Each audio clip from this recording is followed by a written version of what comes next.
Florida State's defensive transfer portal has some holes, but the offense looks pretty good. Let's talk about it on Locked On Seminoles.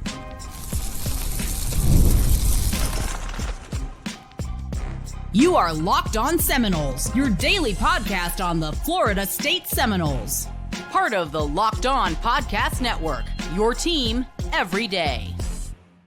Welcome back into Locked On Seminoles. I'm your host, Brian Smith, longtime college football recruiting analyst. Thank you for making Locked On Seminoles a part of your day each and every day right here on the nation's #1 podcasting network, Locked On. Today's show is brought to you by our friends at FanDuel. The college football playoff is down to the final game, and there's no better place to get in on the action all playoff long than FanDuel.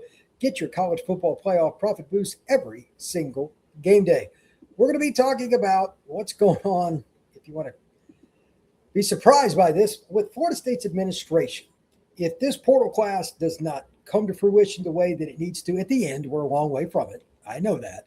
But if it does not, does the heat ramp up on them, and does that continue to shift in the next season so that not only Norvell is under fire, that the administration and several different people way above Norvell are also under fire as well? We'll talk about that later in the show. Portal needs. That is something to discuss pretty much on every show. I think there's still some things to talk about, especially on defense. And to start this show, I think it's kind of surprising. Not only have they retained Deuce Robinson, Chroma's not going anywhere. They've got Makai Danzy, it looks like, sticking around. Got a pretty good portal quarterback coming in, Ashton Daniels. They got some good offensive linemen. This is a pretty good offensive group for Florida State. But what's the position that any Florida State site, podcast, 24/7 Noles, War Chant, anything that you go to, what does every Florida State site complain about, and rightfully so? Offensive line. Well, Florida State's actually getting offensive linemen. I'm going to bring on Zach Blackerby tomorrow, barring something unforeseen. Have another show up for you tomorrow. But when was the last time you said the following about Florida State? Just hear me out. We've got a few good portal guys coming in. Okay. And we've got a few good young players that we're going to mix on the offensive, not any other position, just offensive line. It has been a while. Not like, okay, this guy might be serviceable, but like has some upside. Sandman Thompson played pretty well the little bit that he got in the games last year, the freshman offensive lineman down near Cocoa, Florida. Okay, that's a nice start. They got a few other guys in that mold. Maybe one or two of these guys pan out. And then when you add in the portal process, the way it's going, at least so far, and until the ink is dry, there are guys that have like put their name in for the portal. They're not official yet for Florida State on both sides. Some guys are coming back, some are. There's all that for every program, I know. But right now, their offensive group, I'm going to just talk about it and just get straightforward with it. Their offensive group is really pretty good. I don't know why they've been able to do better this year, but here are some of the guys they have. Xavier Chaplin, a couple years ago, Virginia Tech, he was considered to be a pretty good player. He goes in the portal, goes to Auburn, was just so this last year. It's one of the reasons I'm going to talk to Blackerby. We'll hopefully have a show up tomorrow afternoon about that. But this is a guy that can be your left tackle from a physical standpoint. That's one guy. All right. That's a good starting point. What else are we talking about here? Well, it doesn't end there for Florida State. They've got Nate Pabst coming in from Bowling Green. I love these kinds of players. Big power player, probably a right tackle. Maybe he could play guard. It depends on what you want to do. But he has a lot of experience, played at Bowling Green, which is the Mid-American Conference. Okay, that's good. They also got Paul Bowling, a kid from McEachern High School, a program that Florida State recruits traditionally. It's on the northwest side of Atlanta. This is a kid that went in right away and played at Troy. That's a good sign. Then you got Braden Joyner, another kid that has ties to Auburn, ironically, was a guy that played really early at Auburn as a freshman, transferred to Purdue this last year and played a ton of snaps. He could be a center. Maybe he's a guard, whatever. You can play him at multiple spots. Again, Florida State is like way ahead of where I thought they would be with the offensive line, because every guy they've brought in has at least a chance to compete for starting time. I'm not saying it's the most desirable way to do it, and I thought they didn't need to take this many guys right out of the gate that could compete, but I'm not going to hate on it either, and that's, again, been their biggest crux for several years. So that's a good start. As for quarterback, I'm one of the guys that really likes Ashton Daniels. The 2 games that he really got a chance to let it rip for Auburn, he did well. Against Vanderbilt, he threw for over 300 yards, ran for over 100. Against Bama, it was like over 250, ran for over 100. And he had 7 drops in that game. Auburn dropped 7 passes. That's so bad. They probably win if their receivers have a good day. He can throw it. He can run it. He's a leader. I'm good with that. And then you got Wisner coming in from Texas, had 161 yards rushing against A&M.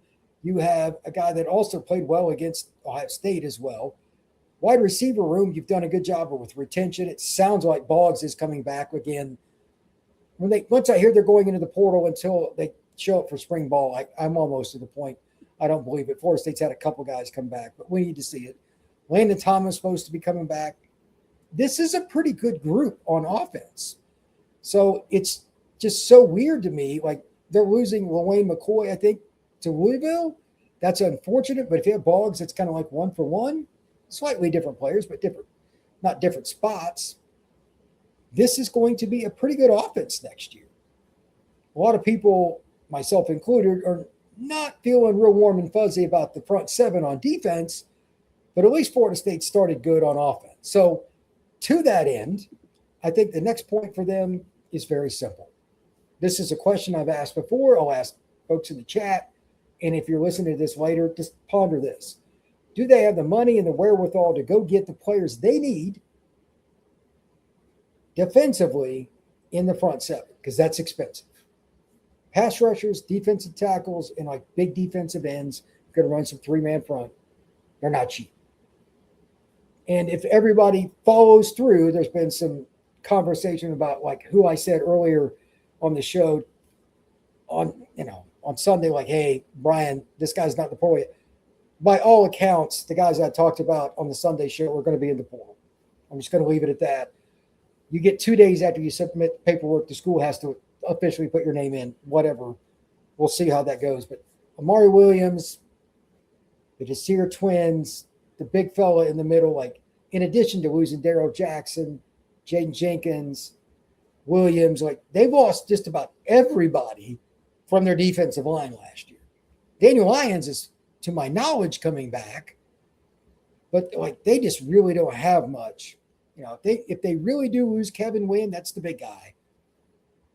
He submitted paperwork. We'll see if that goes through, or at least that's what's been alleged. We don't get the same kind of information in this industry as we do with recruits. It's a different deal with college players. This is a problem. So do they have the money to make that work?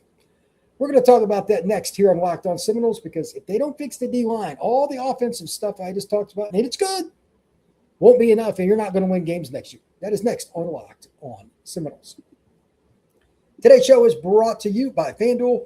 The college football playoff is down to 2, Indiana and Miami, and FanDuel is giving all its customers even more ways to get in on the action every game all the way through the championship. Right now, every college football playoff game day, FanDuel is giving a profit boost waiting for you inside the FanDuel app.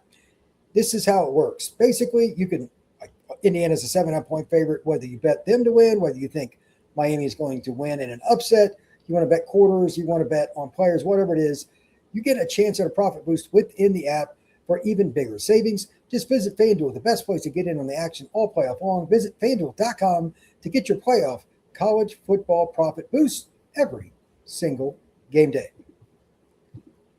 Thank you once again for making Locked On Seminoles your first listen. And if you want to take your game to the next level, check out the Everydayer Club down below in the description with a link.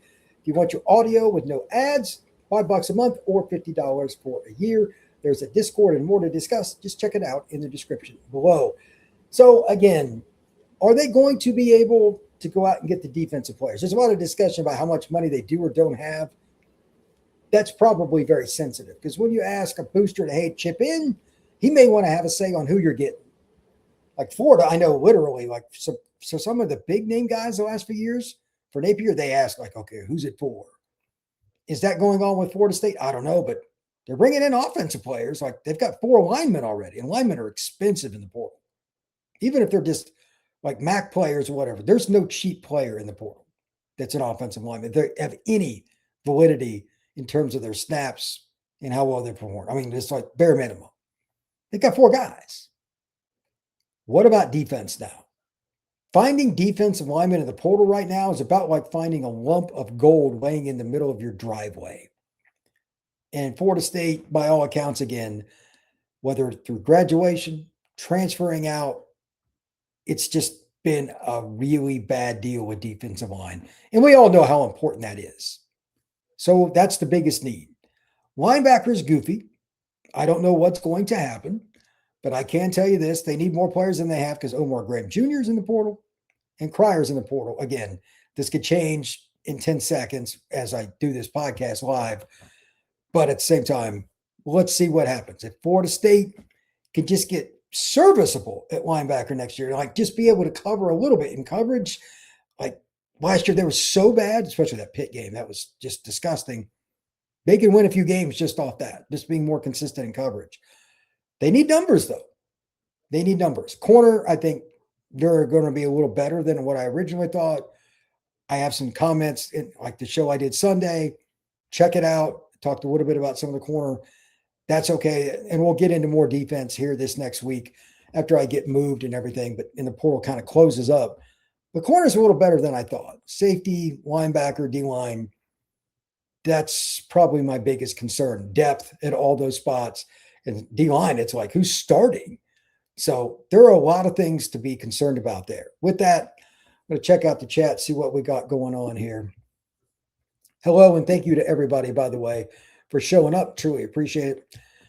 Gerard Williams, has Mike been the right fit? No, but watching how he's been handcuffed by the ad man like he is, uncalled for. I can't disagree with that. They are not trying to put him in a spot where he can win. Going to be hard to watch.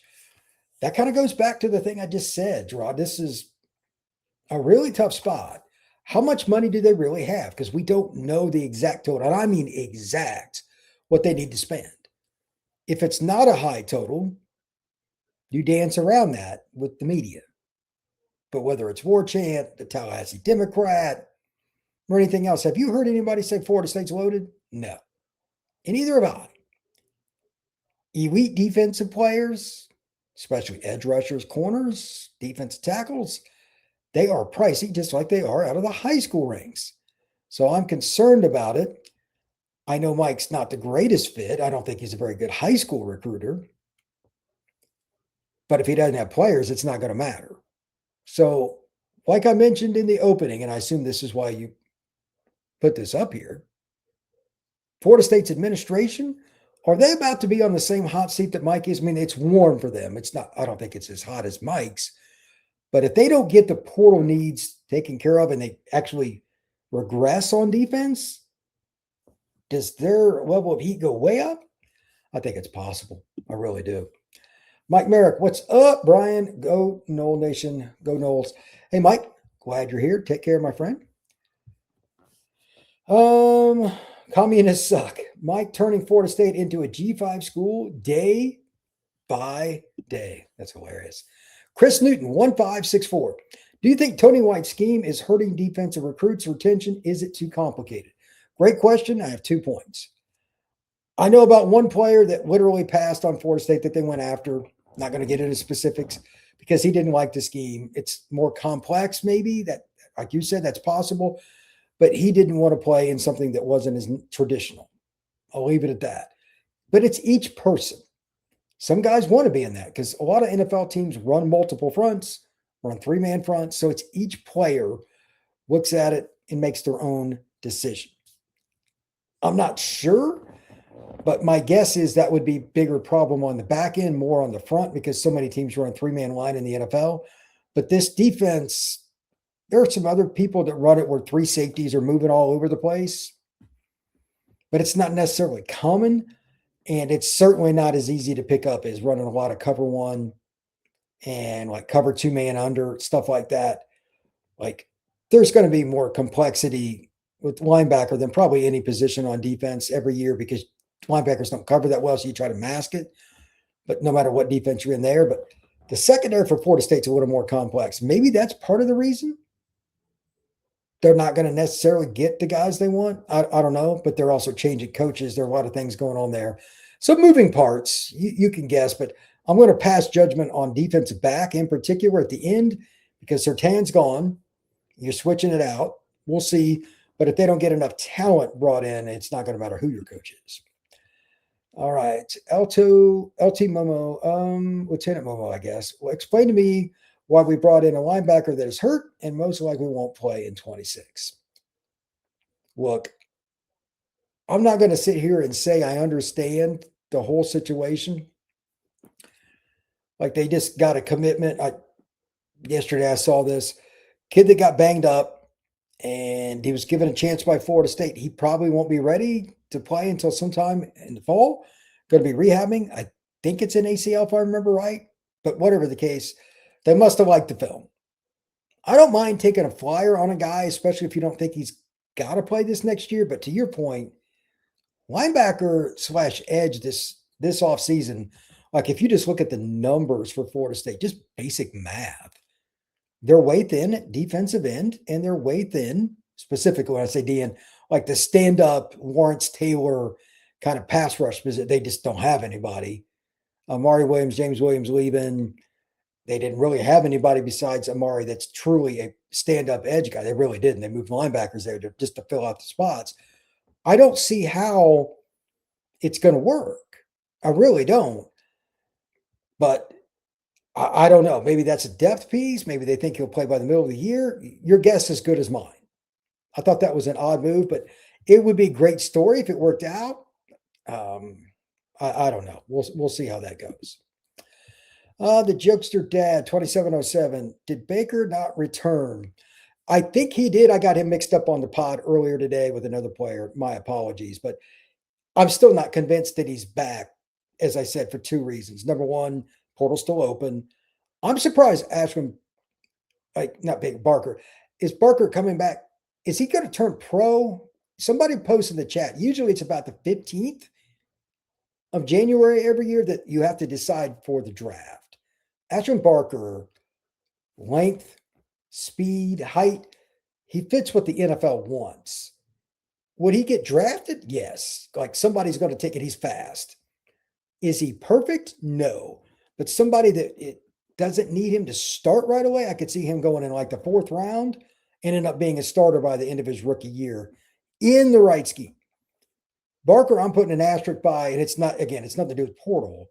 It's the NFL draft. That's my bigger concern with him. As of right now, Lyons and McCray are our only linemen. I mean, that's ridiculous. That is ridiculous. So, look, I have no idea where Florida State's going with this. Like, if they don't bring back, again, I'm going to say this a million times, Amaree, both the twins and the big fella, Kevin Wynn, even then they would only have 6, plus any of the JUCO kids and the high school guys are bringing. They got a massive class, but you can't rely on freshmen. You need some veteran guys that you know have put their hand in the dirt, been through multiple years of college weight training and conditioning to play at the P4 level. Everybody knows it.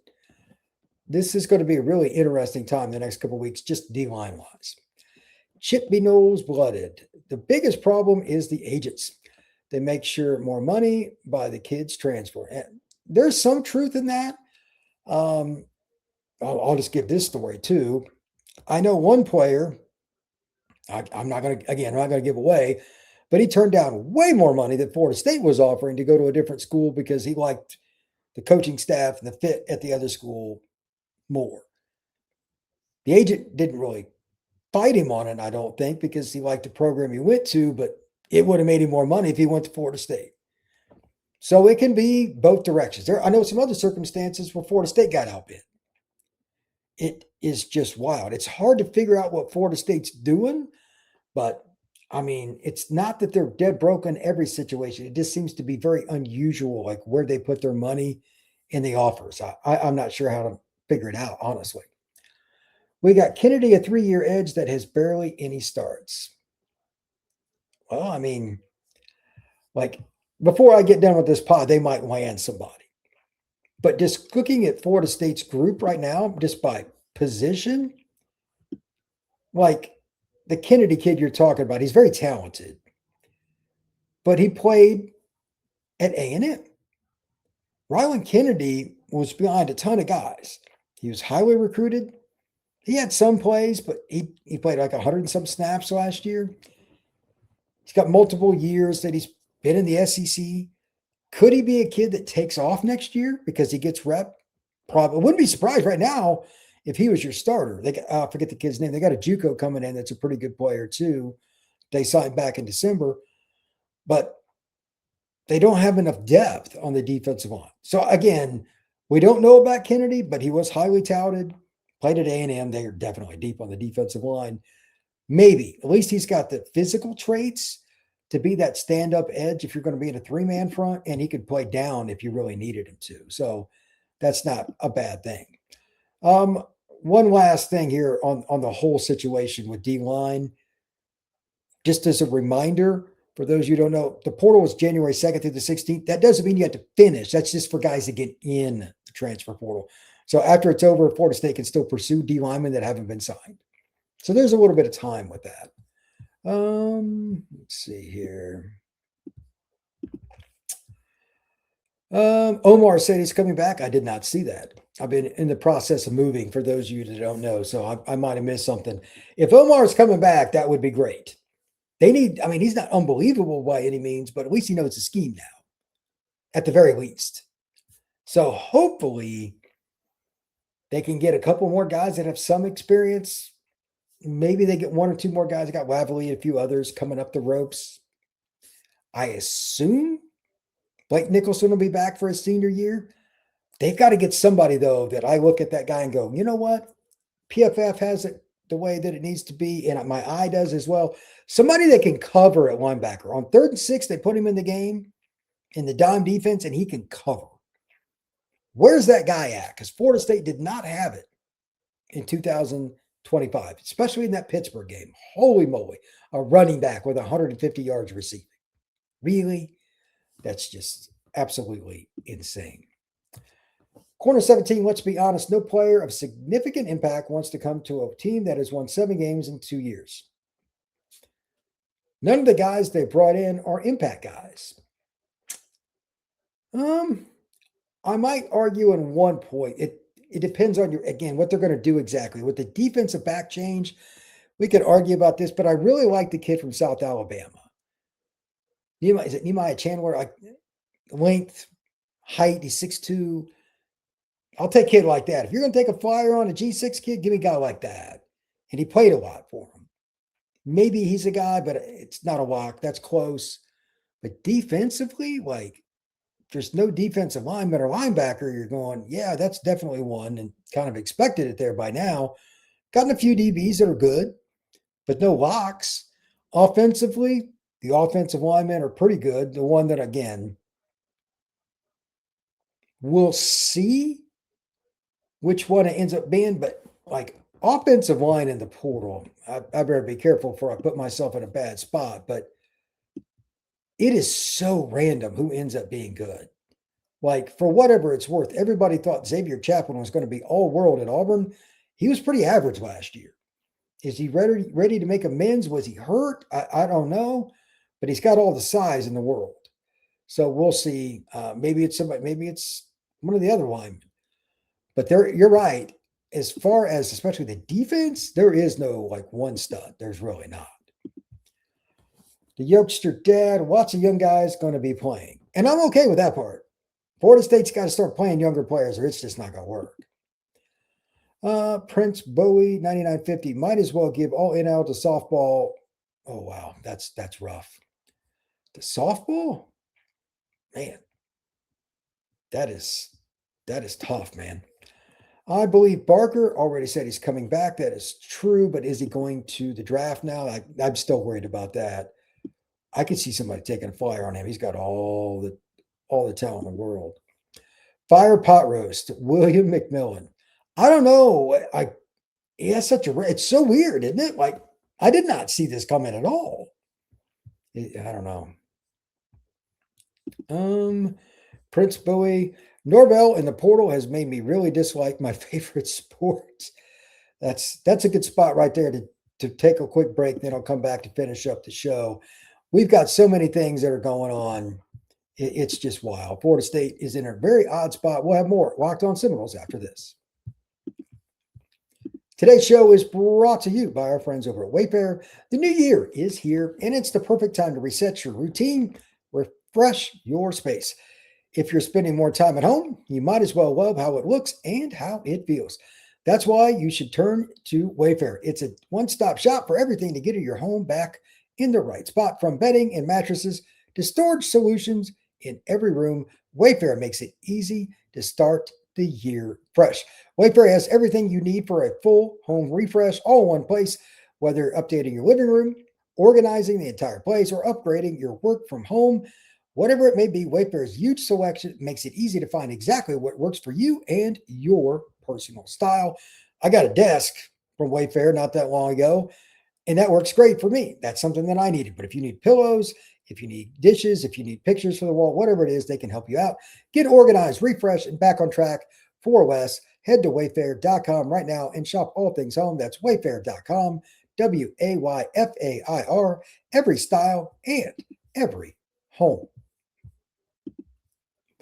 All right, let's get back into the chat and finish up the show and just have some fun with this. Again, if you missed the beginning of the show, I'm pretty happy with the offensive class. It's not great, but they've gotten some solid pieces, and the O-line is trending in the right direction. That's good. They've retained some good players. I think Ashton Daniels undervalued. They've got a really good running back coming in Wisner. All that stuff is good. Where's the defensive talent and the money to get it going to come from? I'm ready for everybody to tell me about some great booster that's going to help Florida State, because right now I'm not sure. Let's see here. Where we at? Prince Bowie still start cheating. That's hilarious. Amaree signed with Mississippi State. Yeah, I saw somebody said that. Like, if he's going to Mississippi State, I don't know what they're cutting checks for, but like, dude, that's low-hanging fruit. I thought he would go somewhere better than that. I was a little disappointed in that. Like, they're terrible. Mississippi State's defense is just paltry. Oh, you think Florida State was bad? Oh, you're not even in the stratosphere. You'll play all right. They suck. Let's see. Tell Tiny Hat Guy and Jenna over on Renegade Report, show some support, though. Throw those U's up. Hilarious. Let's see.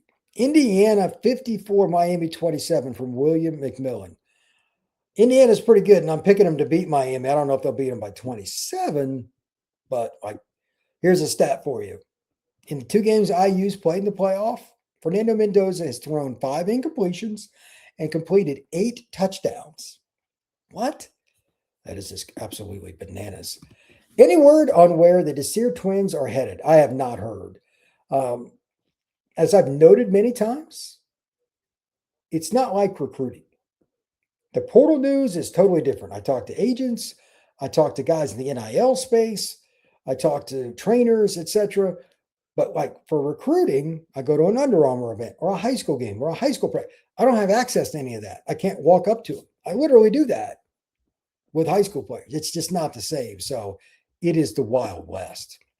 Prince Bowie, Sarah Blakely money didn't come through.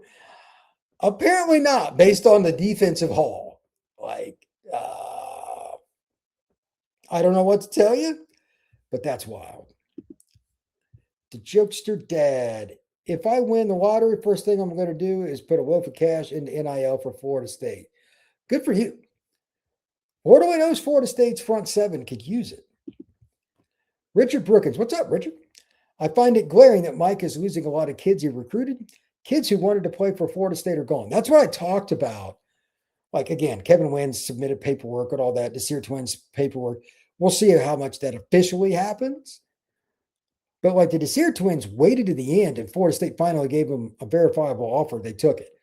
Now, Wynn was totally different. Everybody in the country recruited him, but he could have went to Georgia or Tennessee or any other school. Any other school. He was elite of elite. And he still came to Florida State after a 2-win season. Then he gets in the portal. That is not a good sign. Like, I thought those guys would stick around and they, they'd be at least good up front next year. I was wrong. They could get him back. It's possible, but let's see what happens. These contracts, somebody brought up this is something interesting. I'll just throw out and then I'll wrap it up here. The contract that the Desir twins re-upped the first time allegedly has a clause in it that if they do hit the portal, they're allowed to do so, but you got to pay the buyout in addition to what they're going to want at the next school. I'm guessing they're trying to figure out if they can get around that. I still think there's a good chance that the Desir twins end up at Florida State because nobody's going to want to pay that buyout. It's kind of like the Amaree Williams situation at Washington because everybody thought he was going to LSU. Same kind of deal. Ashton Daniels versus Sperry versus O'Neal. To be honest, it's a good situation. Sperry, if he beats him out, great, but at least you have a veteran. O'Neal, if he wins the job as a freshman, good for him. We'll see. And they're trying to bring in the JUCO quarterback. We'll see. I don't know much about him, but I heard he's very athletic. Tylee, let's blame NIL on what it actually is. A bunch of blood-sucking attorneys that are always money hungry. Besides every controversy in America, it is always an attorney, blood suckers. Post of the day, that guy is going off. That is hilarious. There are some good people that are attorneys, but there are some that really do make that profession loathed by many. Obviously, Tylee is one of them. Have at it with that. That's a hilarious post. I'm going to wrap it up right there on Locked On Seminoles. This has kind of been a weird last couple of days. The defense taking hits, the offense actually adding some players, getting guys back. Boggs. I have no idea where this is going on the defense. But remember, the 16th, the portal ends to enter your name, but you do not have to sign somewhere. It could be February 15th, and across your screen, Florida State ads and fill in the blank. You never know. With that being stated, appreciate everybody stopping in. This has been Locked On Seminoles. We will see you again soon.